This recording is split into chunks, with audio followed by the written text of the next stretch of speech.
are our own enemies. We are the deadly virus infecting one another.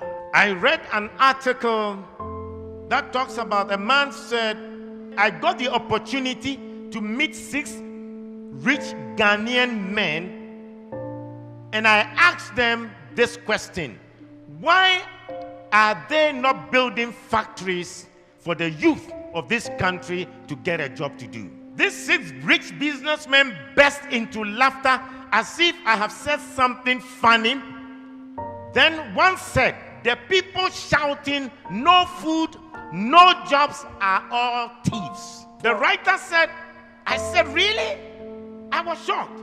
And the man then went on. He said, I run a manufacturing business and trading business. He said, the biggest challenge in my manufacturing business is not electricity. It is not infrastructure. The biggest challenge is getting honest staff. Everyone we hire appears to be on a mission to steal as much as possible. They will inflate invoices, recording less than the actual number of units produced. The worst part of it all is that all the fraud we have uncovered is not done by a single person. It is usually many staff who collude with each other, from the production line to sales to finance and even to top management. The businessman said, there was a year I overhauled management 3 times. I now use Indian expatriate management. So competent, so honest, and so straightforward. I thought they were expensive at first, with all the visa fees, accommodation, house staff, but now that the losses due to staff theft have been reduced to a minimum and efficiency increased, the Indian management has turned out to be cheaper than the previous African Ghanaian management. Now all sensitive positions involving money go to Indians. Africans are only allowed in non-sensitive positions. This is what the businessman further said. I used to criticize indigenous African companies like Dangote Group that hire so many Indians when there are many unemployed Africans. But now I understand their painful decisions. He said, my biggest challenge in the trading business is the same. In other words, he has a trading shopping business, and he said, it is getting honest staff. The form of trading occurs in open market and involves staff having access to huge sums of money running into few millions. I know how much I pay to security companies to provide the escort for the staff, not to prevent robbery, but to ensure that the staff will go straight to the bank and will not run away with the money. This money spent on security companies is even enough to be declared as profit. He said we have to spend a CCTV, biometric scanners, and other things that wouldn't be needed if the staff weren't looking for opportunity to steal. He said it got so bad at a point that my own criteria for employing a staff was no longer competence or certificate, but honesty. At least competence and skills can be learned, but once you are dishonest, you are dishonest. He said we always complain of the economy and how there are no jobs.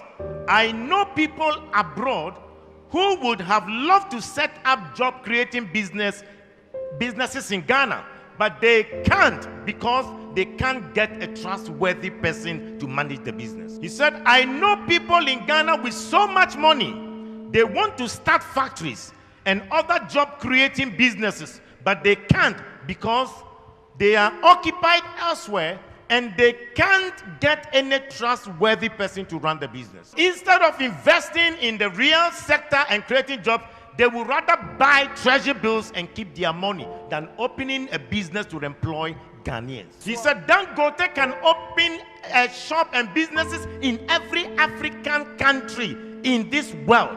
But the problem is that they can't find good people and honest people to manage. He said their biggest problem is top government officials, the dishonesty between government officials, that is preventing Africa to become better. He says, start a small farm, and they start a small poultry farm, and they will steal the eggs. He said, if they don't steal the eggs, they will intentionally kill the chicken and the fowls, and then they will ask you if they can take it home. Start an entertainment center or a game center, and then the money will go into the pockets of the workers. He said the day the sales will go very high, that is when the business owner is there himself. He said they forget that they are eating your money, but they are also eating their future. Buy a car and let somebody run it as a taxi, and then they will finish you. Start a restaurant, and the people will take half of the foodstuffs into their house for food.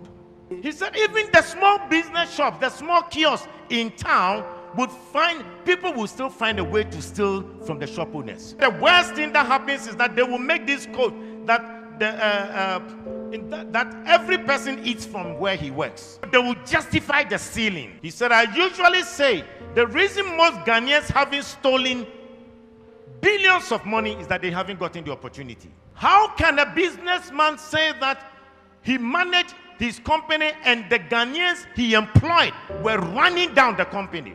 And they would rather prefer Indians to be top managers. And these Indians are managers that they are honest, they are straightforward. The Indians are not Christians, but most companies in Africa have trusted them because they can run their companies very well. 70% of the population are Christians here in Ghana. 17% or 16% are Muslim. You put that together, over 92% of the people in Ghana are religious. So you ask yourself the question, what is the use of going to church? What is the use of their being religious? And yet Hindus who are not Christians are more straightforward and honest to sustain a business than the people who come to church on a Sunday.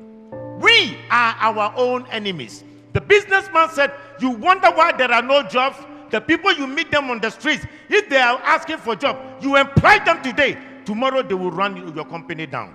You employ members from your church and they will destroy your business for you. We are the Judases, betraying one another. We are our own enemies. Okuku Seku.